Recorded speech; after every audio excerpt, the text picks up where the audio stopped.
Welcome to the Slop Temple. We pray this video helps. You start by validating prerequisites. Check the device OS and app versions so compatibility is certain. Once confirmed, generate or import your device key pair inside the app. You are creating the root of trust. Make sure to back up the private key to an encrypted vault or hardware token. After that, enable the app's encryption toggle and enter a strong passphrase. This passphrase protects the key. Write it down securely and store a copy offline in case of device loss. Once done with keys, configure encryption at the app level.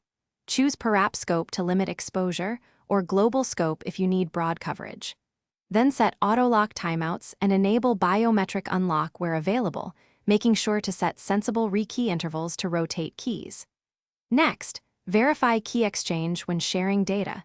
Check fingerprints or short authentication strings to prevent man-in-the-middle issues. Make sure entropy sources are good, and that backups are re-encrypted with. You finish by validating the full flow.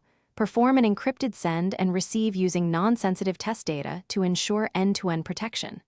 Once complete, confirm that backups restore and decrypt correctly on a separate trusted device to verify recovery.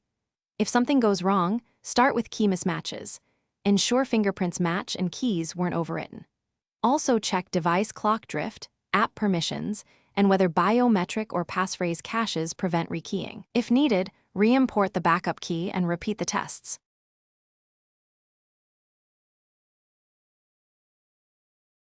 Thanks for watching.